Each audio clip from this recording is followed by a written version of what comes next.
அல்ல, அதாவது தமிழ்லேருந்து கன்னடம் பிறந்திருக்கலாம். ஆனால் பிறந்தா நீ மன்னிப்பு கேட்க முடியாது. தவறான விஷயத்துக்கு நீ மன்னிப்பு கேட்டு தானே ஆகணும்.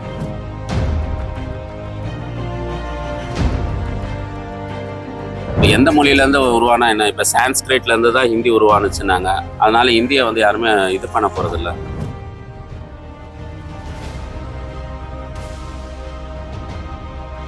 அது 20 கோடி நஷ்டமானா கூட அதை பற்றி நான் ஃபேஸ் பண்ணிக்கிறேன். அதனால் எனக்கு லாபம் தான் தவிர அது ஒரு பெரிய நான் அதுலேருந்து பின்வாங்க மாட்டேன்.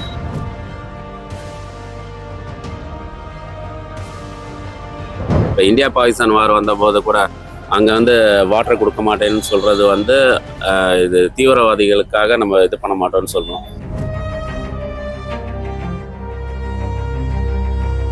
அவர் தமிழுக்காக பணிஞ்சு போக கிடையாது. இந்த கர்நாடகங்கிற முறையிலே தான் பார்த்துக்கிட்டு இருக்காரு. இதே ஜெயலலிதாவே கர்நாடகாரவங்க தான்.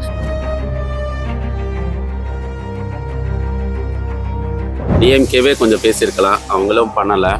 அப்படின்னும்போது